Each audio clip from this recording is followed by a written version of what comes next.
Hello friends, स्वागत है आपका हमारे चैनल ASR ट्रिक्स पर। आज हम बात करेंगे भारत और चीन के रिश्तों के बारे में। हाल ही में गलवान घाटी में हुई घटना की वजह से भारत चीन सीमा विवाद सुर्खियों में है।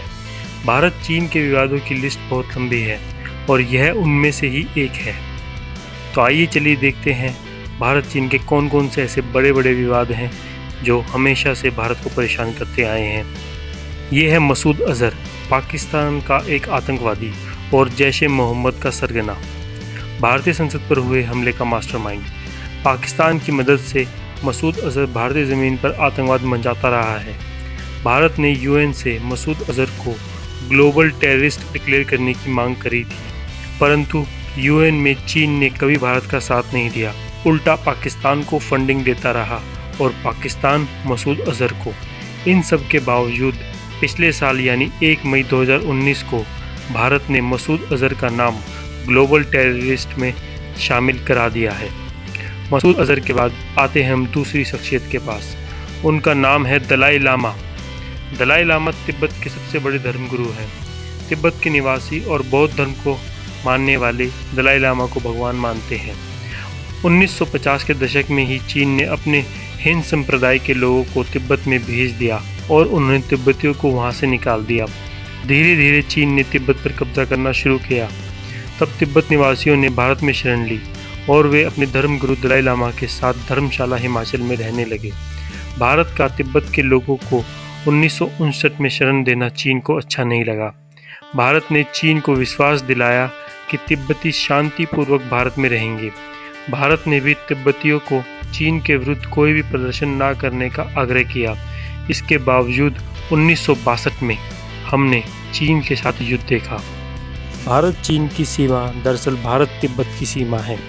लद्दाख, हिमाचल, अरुणाचल प्रदेश में अच्छी तादाद में बौद्ध मठ यानी कि मोनेस्ट्रीज हैं। चीन को हमेशा डर लगा रहता है कि अगर दलाई लामा इन मोनेस्ट्रीज में जाएंगे तो वो ज़रूर वहाँ के लोगों को चीन के खिलाफ भड़का सकते हैं। इसी वजह से चीन दलाई लामा का अरुणाचल प्रदेश में आने पर चिंतित रहता है। चीन का कहना है कि अरुणाचल प्रदेश पहले तिब्बत का हिस्सा था। अब जब चीन ने तिब्बत पर कब्जा कर लिया है तो अरुणाचल प्रदेश भी चीन का है। दलाई लामा का विवादित ज़मीन पर आना दोनों ही राष्ट्र के हित में नहीं है। चीन भारत में दलाई लामा पर नज़र रखे रहता है और भारत पर दोष मढ़ता है कि भारत उनके विरोधियों को पनाह दिए हुए है। Staple visa issue. जैसे कि हमने आपको बताया कि स्वतंत्रता से पहले अरुणाचल प्रदेश तिब्बत का हिस्सा था और चीन तिब्बतियों को हथियाने के बाद अब अरुणाचल प्रदेश, जो कि भारत का एक राज्य है, उसे विवादित भूमि मानता है। वीज़ा की ज़रूरत हमें कब पड़ती है? जब हम विदेश जाते हैं। किसी दूसरे देश जाने के लिए हमें अपने पासपोर्ट पर उस देश से सीमित अवधि के लिए वीज़ा चाहिए होता है। चीन भारतीय सीमा से सटे हुए राज्यों के लोगों को स्टेपल वीज़ा इशू करता है, जिसके कारण पासपोर्ट पर कोई वीज़ा ना लगे और भविष्य में वो दिखा सके कि इन क्षेत्रों के लोग बिना किसी वीज़ा के चीन आ सकते हैं, यानी कि लोकल ट्रैवल कर सकते हैं। बिना वीज़ा के या लोकल ट्रैवल व्यक्ति तभी कर सकता है जब वो उस देश का नागरिक हो। भारत सरकार ने कुछ अफसरों की टीम को चीन के दौरे पर भेजना था। चीन ने एक अफसर को छोड़कर सभी को वीज़ा इशू कर दिया और उस अफसर को स्टेपल वीज़ा इशू कर दिया। भारत सरकार के पूछने पर कि ये पेपर पर वीज़ा क्यों दिया गया है तो चीनी दूतावास ने बताया कि यह व्यक्ति जिसको हमने स्टेपल वीज़ा इशू करा है अरुणाचल प्रदेश का रहने वाला है और यह एक विवादित भूमि है। यहाँ के लोगों को वीज़ा की कोई आवश्यकता नहीं है चीन में आने के लिए। इस नीति के तहत चीन भारत से सटे हुए हिस्सों पर अपना कब्जा करना चाहता है। यह सब उसने दूसरे देशों के साथ भी करा है, जैसे कि तिब्बत, हांगकांग, ताइवान। धीरे धीरे चीन अपने क्षेत्र को बढ़ाता रहता है। अब अगला विवाद है, इसमें चीन की मदद पाकिस्तान भी करता है। इसे हम CPEC कॉरिडोर के नाम से जानते हैं। भारत के कश्मीर का वो हिस्सा जिस पर पाकिस्तान का कब्जा है उसे POK नाम से जाना जाता है, पाकिस्तान ऑक्यूपाइड कश्मीर। POK जो कि एक विवादित ज़मीन है जिसका केस UN में है, चीन उसको इस्तेमाल करना चाहता है अपने फ़ायदे के लिए। चीन विवादित क्षेत्र POK में सड़क बनाना चाहता है जिससे कि वह अरेबियन सी में डायरेक्ट एक्सेस पा सके और ग्वादर सी पोर्ट जो कि पाकिस्तान ने बनाया हुआ है उस तक उसकी पहुंच हो जाए। वहाँ से वह सीधा सड़क के रास्ते अपना सामान अरेबियन सी में पहुँचा सकेगा। अभी उसे मलक्का स्ट्रेट, चाइना सी, इंडियन ओशन से घूमकर जाना पड़ता है।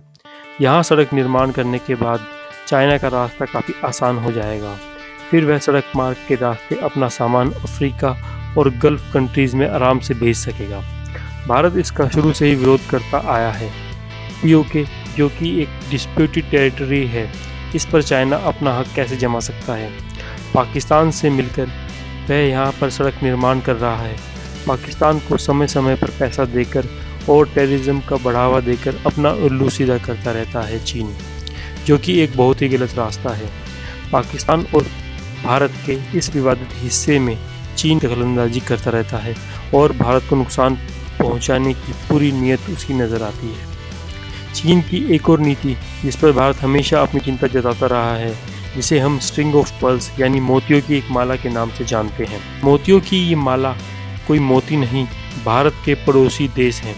चीन इन सब देशों को अपने फ़ायदे के लिए कर्ज देता है और इन देशों में बड़े बड़े पुल और बड़े बड़े निर्माण का काम करता है, जिसकी वजह से यह देश चीन के कर्ज में आ जाते हैं, क्योंकि यह सब देश इतने समृद्ध नहीं हैं कि अपना इंफ्रास्ट्रक्चर डेवलपमेंट खुद कर सकें। अब चीन अपनी मनमानी उनसे करवाता है। इन देशों में पाकिस्तान, बांग्लादेश, मालदीव, श्रीलंका, म्यांमार, नेपाल है। यहाँ पर चीन ने काफ़ी निवेश करा हुआ है। कुछ वर्ष पहले सूडान को कर्ज की एवज में उनका एयरपोर्ट चीन ने पूरी तरह कब्जा लिया और अपनी आर्मी वहाँ पर डिप्लॉय कर दी। एक बार चीन को दूसरे देशों की भूमि में अधिकार मिल जाए तो वह कभी भी भारत को घेर सकता है, और अगर कभी युद्ध हुआ तो चीन भारत से एक कदम आगे रहेगा।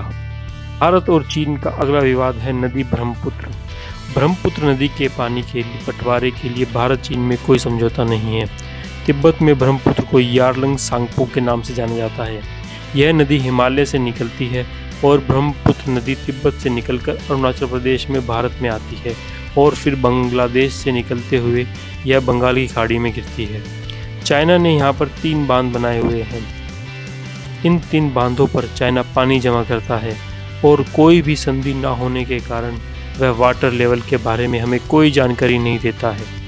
समय आने पर बिना कोई सूचना दिए वह बांधों से पानी छोड़ देता है, जिसके कारण अरुणाचल प्रदेश, आसाम में बाढ़ आ जाती है और भारत को काफ़ी नुकसान उठाना पड़ता है।